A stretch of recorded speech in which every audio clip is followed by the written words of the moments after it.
नमस्कार दोस्तों।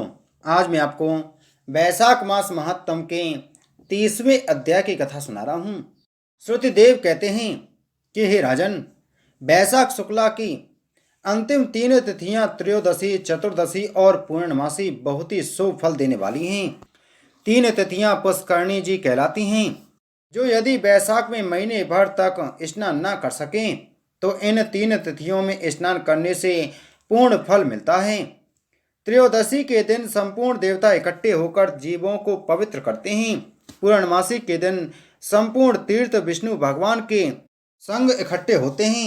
चतुर्दशी के दिन यज्ञ सहित सब देवता उन्हें पवित्र करते हैं। वैशाख मास की यह तीनों तिथियां अति शुभ, पुत्र पौत्र आदि देने वाली तथा पाप नाश करने वाली हैं। जो सारे वैशाख मास में स्नान नहीं कर सका वह इन 3 तिथियों में स्नान करके पूर्ण फल प्राप्त कर सकता है। इस प्रकार यह संपूर्ण वैशाख महात्म बुद्धिमान श्रुति कीर्ति के आगे कहा हुआ जैसा सुना देखा है वर्णन किया गया है। इसको पूरी रीति से तो ब्रह्मा जी भी वर्णन नहीं कर सकते।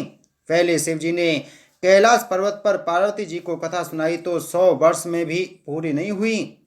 श्री विष्णु भगवान जगन्नाथ श्री नारायण के बिना इस कथा को कौन कह सकता है।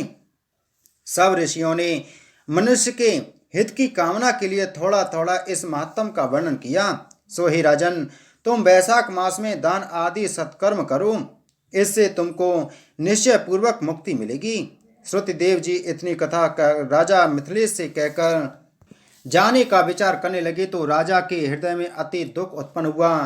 फिर बड़े उत्सव के साथ श्रुतिदेव जी को पालकी में बैठा सारे नगर की परिक्रमा कराकर अंतपुर में लाया और वस्त्र आभूषण गौ पृथ्वी तिल स्वर्ण तथा सब प्रकार के वैभव सामने रखकर हाथ जोड़ सम्मुख खड़ा हो गया। तब महातेजस्वी श्रुतिदेव जी बहुत संतुष्ट होकर अपने धाम को गए। नारद जी कहने लगे कि हे राजन, यह परम अद्भुत कथा मैंने तुमको सुनाई, जिसके सुनने मात्र से सब पाप नष्ट हो जाते हैं। इससे धर्म अर्थ काम और मोक्ष चारों पदार्थ मिलते हैं।